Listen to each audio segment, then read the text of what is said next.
ಒಂದು ಹಸಿರುಗಾಡಿನ ಅಂಚಿನಲ್ಲಿ ಒಂದು ಶಾಂತ ಸ್ವಭಾವದ ಆಮೆ ವಾಸಿಸುತ್ತಿತ್ತು.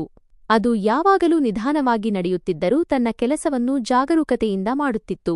ಅದೇ ಗಾಡಿನಲ್ಲಿ ಒಂದು ಚತುರ ಮತ್ತು ಗರ್ವಿತ ನರಿ ಕೂಡ ವಾಸಿಸುತ್ತಿತ್ತು. ನರಿ ತನ್ನ ಬುದ್ಧಿಯ ಮೇಲೆ ತುಂಬಾ ಹೆಮ್ಮೆಪಡುತ್ತಿದ್ದು ಇತರ ಪ್ರಾಣಿಗಳನ್ನು ತಾನು ಮೋಸಗೊಳಿಸಬಹುದು ಎಂದು ಭಾವಿಸುತ್ತಿತ್ತು. ಒಂದು ದಿನ ನರಿ ಆಮೆಯನ್ನು ನೋಡಿ ನಗುತ್ತಾ ಹೇಳಿತು, ಆಮೆ, ನೀನು ಇಷ್ಟು ನಿಧಾನವಾಗಿ ನಡೆಯುತ್ತೀಯಲ್ಲ, ನಿನ್ನಿಂದ ಜೀವನದಲ್ಲಿ ಏನೂ ಸಾಧಿಸಲು ಸಾಧ್ಯವಿಲ್ಲ. ಆಮೆ ಶಾಂತವಾಗಿ ನಗುತ್ತಾ ಉತ್ತರಿಸಿತು, ನಿಧಾನವಾಗಿದ್ದರೂ ನಾನು ನನ್ನ ಗುರಿಗೆ ತಲುಪುತ್ತೇನೆ.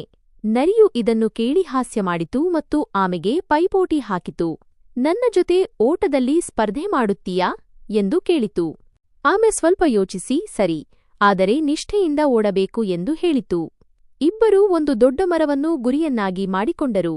ಸ್ಪರ್ಧೆ ಆರಂಭವಾದಾಗ ನರಿ ವೇಗವಾಗಿ ಓಡಿ ಆಮೆಯನ್ನು ತುಂಬಾ ಹಿಂದಕ್ಕೆ ಬಿಟ್ಟಿತು. ಸ್ವಲ್ಪ ದೂರ ಓಡಿದ ಮೇಲೆ ನರಿ, ಆಮೆ ಬರಲು ಇನ್ನೂ ತುಂಬಾ ಸಮಯ ಇದೆ ಎಂದುಕೊಂಡು ಮರದ ನೆರಳಲ್ಲಿ ವಿಶ್ರಾಂತಿ ಪಡೆಯಲು ಮಲಗಿತು.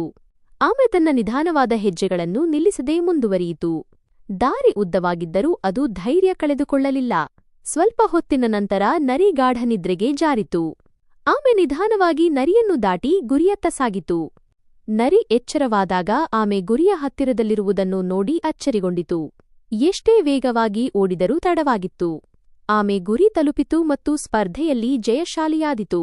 ಈ ಕಥೆಯ ನೀತಿ, ನಿಧಾನವಾದರೂ ನಿರಂತರ ಪ್ರಯತ್ನ ಮತ್ತು ಸಹನಶೀಲತೆ ಇದ್ದರೆ ಯಶಸ್ಸು ಖಚಿತ.